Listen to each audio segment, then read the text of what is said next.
It's World Rabies Day. Getting wild animals to vaccinate themselves. Once upon a time, specifically the 1970s, in a beautiful faraway country, specifically Switzerland, it rained chicken heads. The reason for this peculiar precipitation? Our old friend, Vulpes, is the red fox. Foxes are a rabies vector species, and at the time, they were vectoring like crazy through much of Europe. The only way to stop the spread was to vaccinate the foxes. But trapping and vaccinating them by hand just wasn't practical. But what if the foxes could vaccinate themselves? That's where the chicken heads come in. Before being dropped from planes and helicopters, they were filled with oral rabies vaccine.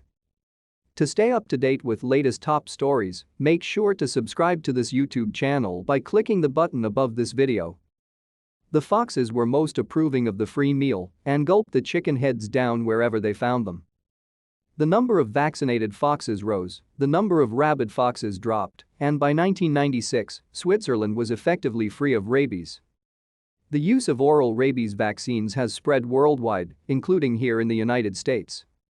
The U.S. Department of Agriculture handles the task of air-dropping the bait packets. Today's baits are little plastic containers of vaccine coated with fish meal, much more convenient and much less messy than chicken heads.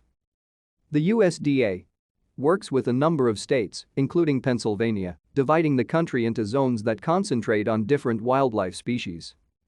Here along the East Coast, the species we're most concerned with is the raccoon. Many of the baits get dropped in the western half of the state, in the Appalachian Mountains, to create a barrier against a westward spread of raccoon rabies. A word of warning, though, if you're thinking it would be a great idea to just get a hold of some oral rabies vaccine packets and toss them into the woods yourself, forget it. We checked in with the Pennsylvania State Game Commission about it, and Commission veterinarian Dr. Andrew DiSalvo sent us a statement explaining in detail why this is a job best left to the pros.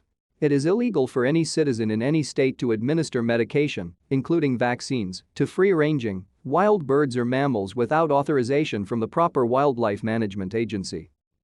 Vaccination campaigns for wildlife have been pursued in the past, e.g., the endangered black-footed ferret and the plague vaccine, but all work has traditionally been performed by personnel from federal and state wildlife management agencies, as they are the authority over such wildlife. Federal regulations, particularly the Animal Medicinal Drug Use Clarification Act, require a veterinarian to establish a veterinarian client-patient relationship or VCPR before prescribing any extra-label drug use in any wildlife. Veterinarians other than myself can establish VCPRs and administer drugs to wildlife and PA as part of the research, but that can be done only after securing permission from us in the form of a permit. This issue has come up in the past with citizens wanting to treat mangy wildlife that they encounter with ivermectin. While folks' hearts may be in the right place, there are problems with the idea. In addition to lacking our permission, there is no vet oversight, no VCPR, and no official diagnosis occurring.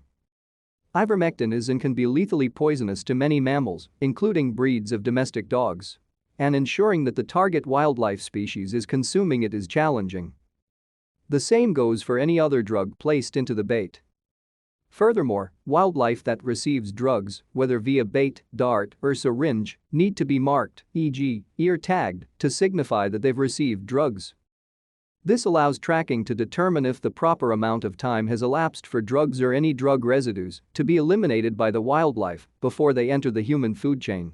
It's possible, of course, to chance upon an oral rabies vaccine bait out in the open. What should you do? According to the Pennsylvania Department of Health, the best thing to do is just leave it alone unless the bait is on your lawn, driveway, or another area where a child or pet might find it. In that case, move it to a wooded area or other location with a thicker cover. Wear gloves or use a plastic bag or paper towel to protect your hands. If you need to dispose of the bait rather than move it, place the bait in a bag. Cover the bait with 1:10 dilution of household bleach, wipe down affected areas with the bleach solution, and place cleaning materials in the bag with the bait. You may then dispose of the bag in the regular trash.